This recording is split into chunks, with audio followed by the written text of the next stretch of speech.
Assalamualaikum warahmatullahi wabarakatuh. Alhamdulillah wassalatu wassalamu ala rasulillah wa ala alihi wa sahbihi wa mawalah amma ba'd. Faqala Rasul sallallahu alaihi wasallam, inna allaha jamil yuhibbul jamal. Rawahu Muslim. Pada kesempatan yang baik ini, perkenankan saya menyampaikan sebuah topik tentang pro dan kontra mengenai hukum musik dan nyanyian. Di kalangan ulama memang ada perbedaan pendapat mengenai hukum musik dan nyanyian ini. Sebagian ulama menyatakan haram atau terlarang, dan sebagian ulama yang lain ada yang menyatakan mubah atau boleh. Berikut ini akan dipaparkan alasan-alasan ulama yang mengharamkan dan alasan-alasan ulama yang membolehkan.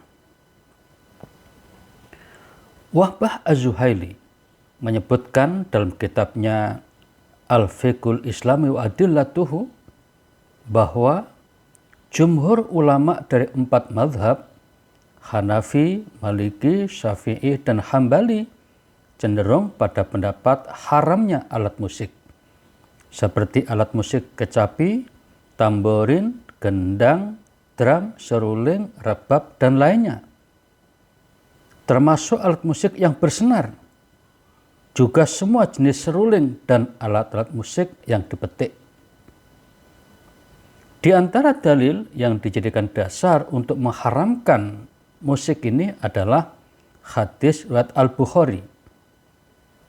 Haddatsana Abdurrahman bin Ghanam Al-Asy'ari qala haddatsani Abu Amir atau Abu Malik Al-Asy'ari wallahi ma kadzabani sami'an nabiyya sallallahu alaihi wasallam yaqul la yakunanna min ummati aqwamun yastahilluna al-khira wal harira wal khamra wal mu'azif. Rawahul Bukhari. Yang artinya, berkata kepada kami Abdurrahman bin Ghanam Al-Asy'ari, dia berkata kepadaku Amir atau Abu Malik Al-Asy'ari, demi Allah, tidaklah dia membohongi aku. Dia mendengar Nabi Shallallahu Alaihi Wasallam bersabda, di antara umatku akan ada suatu kaum yang menghalalkan zina, sutra, khamr, dan alat-alat musik. Demikian hadis riwayat Al-Bukhari nomor 5590. Hadis riwayat Al-Bukhari tersebut sempat menjadi perdebatan di kalangan ulama mengenai status kesahihannya. Sebagian besar ulama mensahihkannya. Sebagian yang lain ada yang mendhaifkannya. Di antaranya adalah Ibnu Hazm Al-Zahiri.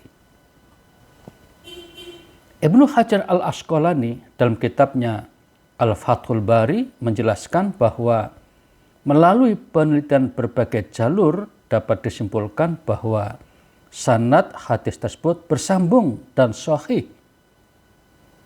Mengenai perawi bernama Hisham bin Ammar yang sempat diperbincangkan, ia adalah salah seorang guru dari Imam Al-Bukhari sehingga sanadnya bersambung. Ulama lain yang juga mensahihkan hadis ini adalah Ibnu Shalah dalam kitabnya Muqaddimah Ibnu Shalah, An-Nawawi dalam kitabnya Syarah Sahih Muslim, Ibnu Taimiyah dalam kitabnya Al-Istiqomah, Ibnu Qayyim dalam kitabnya Ighathatul Lahfan, Ibnu Rajab Al-Hambali dalam kitabnya Nuzatul Asma, Asy-Syaukani dalam kitabnya Nailul Awtar, dan Al-Albani dalam kitabnya As-Silsilah As-Shahihah. Adapun kandungan hadis tersebut menerangkan bahwa kelak ada sebagian umat Islam, umat Nabi Muhammad SAW yang berani menghalalkan zina, juga sutra, khamr, dan alat-alat musik. Ungkapan Nabi tersebut oleh sebagian ulama difahami bahwa memang sejak awal perbuatan zina itu haram. Demikian juga menggunakan sutra, mengonsumsi khamr, dan memainkan alat-alat musik juga haram. Namun, seiring dengan berubahnya situasi dan kondisi serta kadar keimanan suatu kaum, hal-hal yang tadinya haram kemudian dihalalkan. Khusus tentang larangan alat-alat musik, selain merujuk kepada hadis tersebut, yakni hadis riwayat Al-Bukhari nomor 5590, juga ada hadis lain dari Abu Umamah Al-Bahili. Rasulullah SAW bersabda, "Kelak ada di antara umatku yang tidaklah bermalam kecuali untuk makan-makan dan hura-hura. Lalu di pagi harinya seperti kera dan babi, lantaran mereka meneguk khamr, memakan riba, mengenakan sutra, dan mendatangkan para bid'ah wanita, serta pemutusan silaturahim." Hadis riwayat Al-Hakim dalam Al-Mustadrak nomor 8572 dan Al-Baihaqi dalam kitabnya Syu'abul Iman nomor 5226. Al-Albani menilai hadis ini hasan. Juga ada hadis dari Imran bin Husain. Rasulullah SAW bersabda, "Kelak pada umatku akan terjadi penenggelaman manusia ke bumi, perubahan bentuk dan terlemparnya oleh batuan dari langit." Seorang sahabat bertanya, "Kapan hal itu akan terjadi, wahai Rasulullah?" Rasulullah SAW menjawab, "Jika mereka telah meneguk minuman khamr, menjadikan para bid'ah wanita sebagai pelampias syahwat, dan memukul berbagai tabuhan musik." Dalam riwayat lain, jika tampak perkakas musik dan para bid'ah wanita dan diteguknya minuman khamr.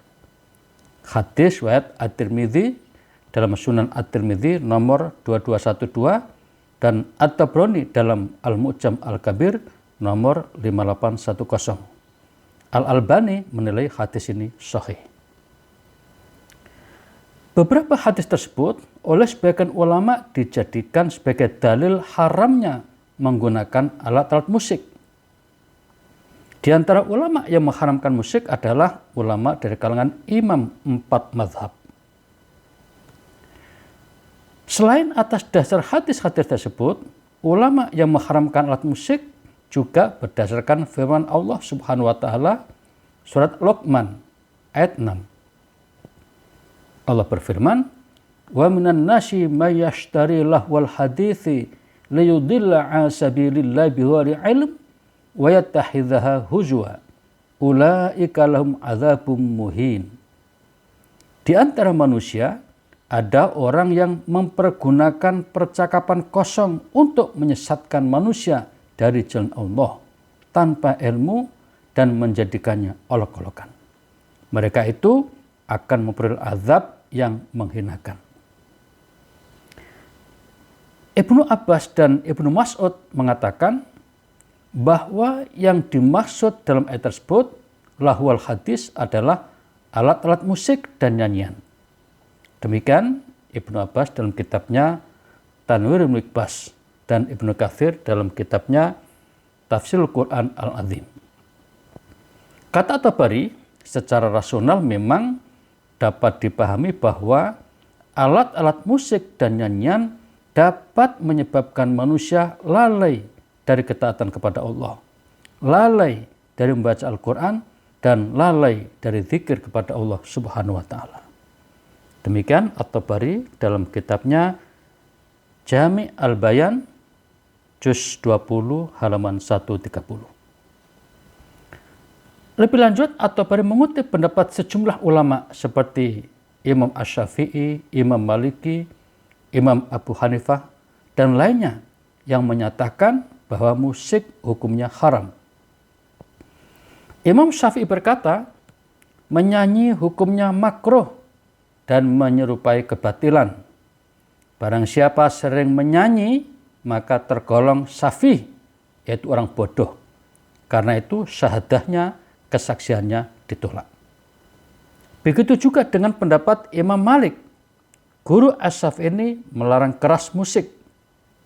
Menurut Malik, jika seseorang membeli budak perempuan dan ternyata budak tersebut seorang penyanyi, maka pembeli berhak untuk mengembalikan budak tersebut karena termasuk cacat. Pendapat Imam Maliki ini kemudian diikuti oleh mayoritas ulama Madinah, kecuali Ibrahim ibnu Sa'id. Demikian tulis Abul Abbas dalam Ara'ul Ulama fil Ghina.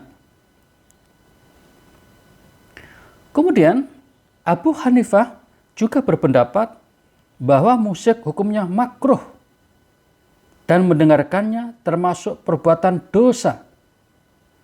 Pendapat Abu Hanifah ini didukung oleh sebagian besar ulama Kufah seperti Sufyan Ats-Tsauri, Hammad, Ibrahim, Asy-Sya'bi, dan ulama lainnya.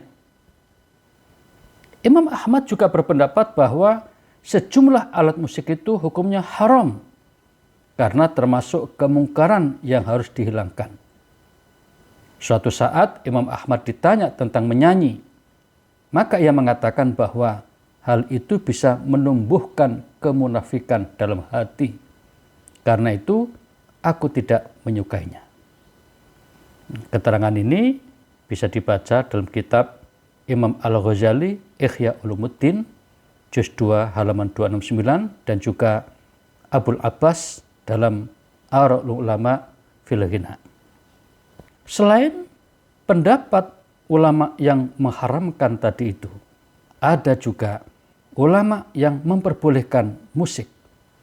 Di antaranya adalah Abu Thalib Al-Makki, seorang ulama hidup pada abad ke-10 Masehi atau wafat 998 Masehi.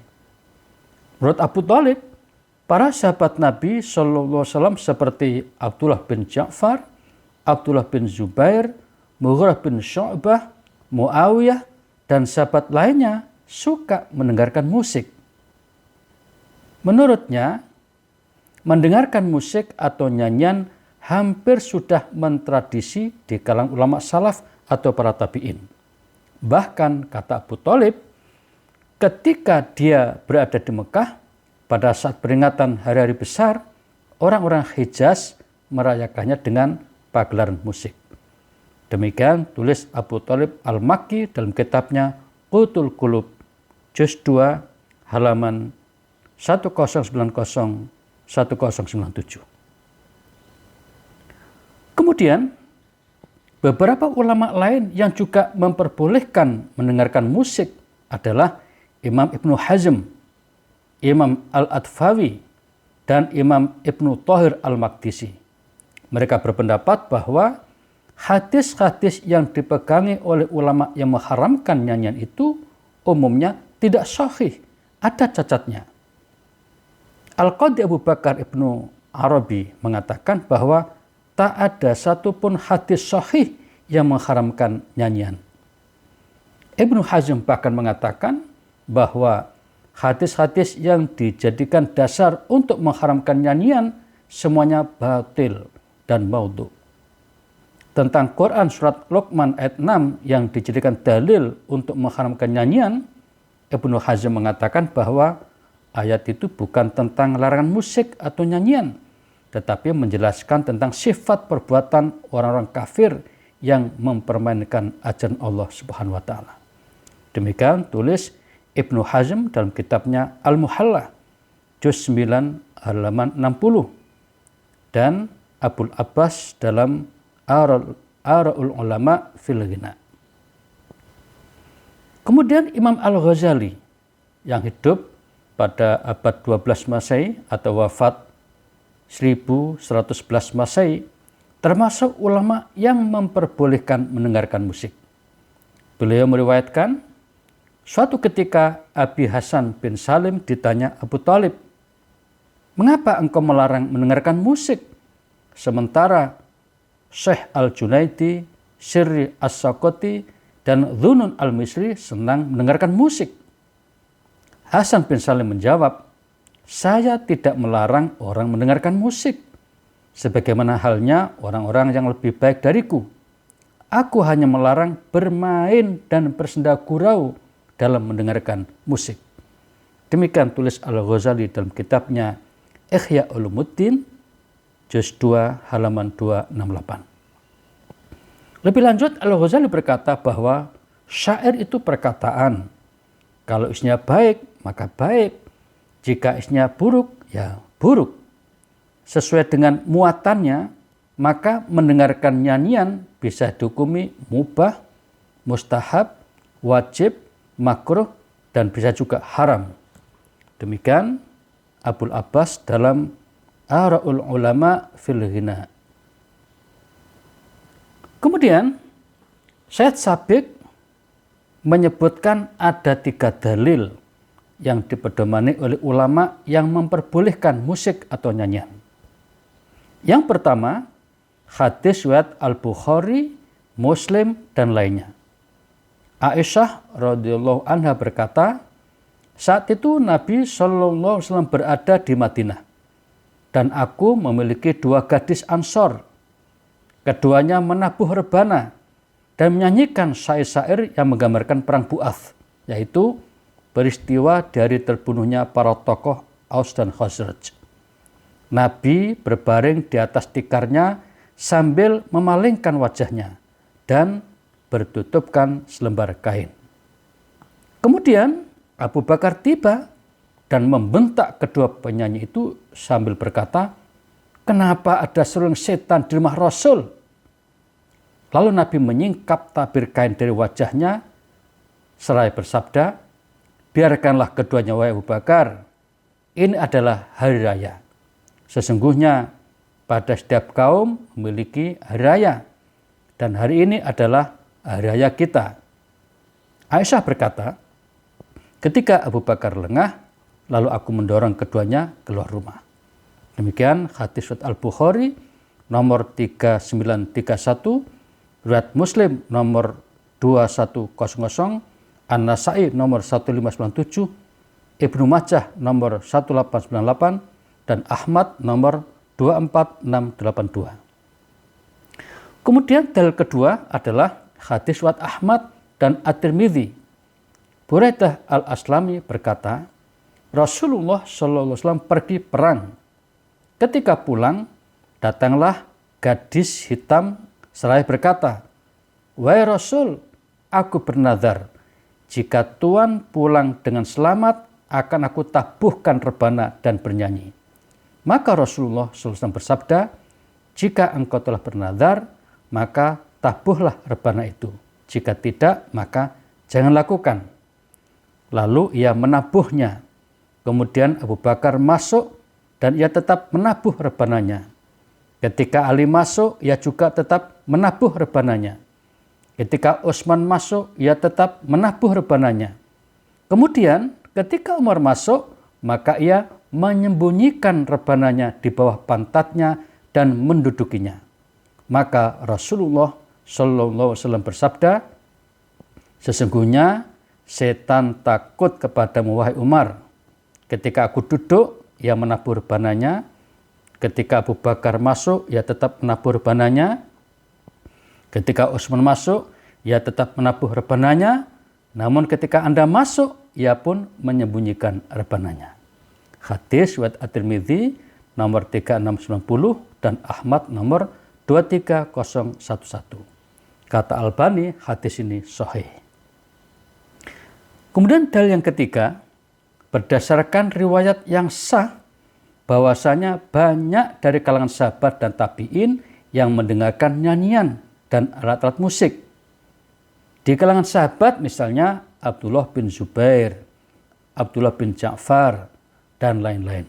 Dari kalangan tabi'in diantaranya Umar bin Abdul Aziz, Surah Al-Qadi, Abdul Aziz bin Maslamah, Mufti Madinah, dan lain-lain. Demikian tulis Syekh Sabiq dalam kitabnya Fiqhus Sunnah, juz ketiga halaman 5758. Sudah menjadi realitas sejak awal Islam hingga sekarang terjadi perbedaan pandangan di kalangan ulama mengenai hukum mendengarkan musik dan nyanyian. Sebagian ulama tidak memperbolehkan dan sebagian ulama yang lain memperbolehkan. Masing-masing memiliki argumentasi sendiri, baik dari Al-Quran maupun Al-Hadis dan pertimbangan akal sehat. Ulama yang tidak memperbolehkan atau mengharamkan cenderung lebih berhati-hati karena seringkali musik dan nyanyian digunakan untuk hiburan dan bersenang-senang disertai wanita dan minum-minuman keras. Sedangkan ulama yang memperbolehkan cenderung karena pertimbangan bahwa nyanyian dan musik telah menjadi bagian dari kebutuhan hidup manusia yang normal. Di Indonesia, ulama-ulama yang tergabung di Nahdlatul Ulama maupun Muhammadiyah, mereka cenderung pada pendapat memperbolehkan mendengarkan musik atau nyanyian. Majelis Tarjih Muhammadiyah memandang bahwa seni suara, musik, dan nyanyian adalah merupakan ekspresi indah manusia. Dengan demikian, tidak dapat dikatakan bertentangan dengan agama. Dalam hadis disebutkan, Innallaha jamil yuhibbul jamal. Allah itu indah dan suka pada keindahan. Hadis riwayat Muslim nomor 275. Namun demikian, perlu diperhatikan bagaimana suatu seni, baik musik maupun nyanyi itu disajikan. Seni suara, khususnya alat-alat bunyian, hukumnya tergantung pada ilatnya. Yakni ada 3 macam. Pertama, apabila musik menarik kepada keutamaan dan membawa kebaikan, maka hukumnya sunnah. Kedua, apabila musik hanya sekedar untuk main-main belaka, tidak mendatangkan kebaikan apa-apa, maka hukumnya makruh. Akan tetapi apabila mengandung unsur negatif, maka haram. Ketiga, apabila musik mengundang kemaksiatan, maka hukumnya haram. Dengan demikian dapat disimpulkan bahwa pada dasarnya musik dan nyanyian itu diperbolehkan secara kondisional dan juga diharamkan secara kondisional. Demikian keputusan Majelis Tarjih yang telah dimuat dalam Majalah Suara Muhammadiyah pada edisi 9 tahun 2018. Dari sini kita semakin tahu bahwa memang ada ulama yang begitu luas ilmunya yang kemudian menyimpulkan bahwa bermain, mendengarkan musik dan nyanyian hukumnya haram. Tetapi kita juga telah membaca ulama-ulama yang hebat yang kemudian berpendapat bahwa bermain, mendengarkan musik dan nyanyian boleh-boleh saja. Tergantung situasinya. Kalau memang itu membawa manfaat, maka boleh-boleh saja. Kita, pemirsa, tidak perlu mempersoalkan ini karena sudah jelas masing-masing punya argumentasi baik dari Al-Quran maupun Al-Hadis. Untuk itu, maka yang penting bagi kita jangan menyalahkan orang lain, tetapi kita hormati pendapat orang lain yang kebetulan tidak sama dengan pendapat kita. Demikian, mudah-mudahan memberikan pencerahan. Billahi taufiq wal hidayah. Wassalamualaikum warahmatullahi wabarakatuh.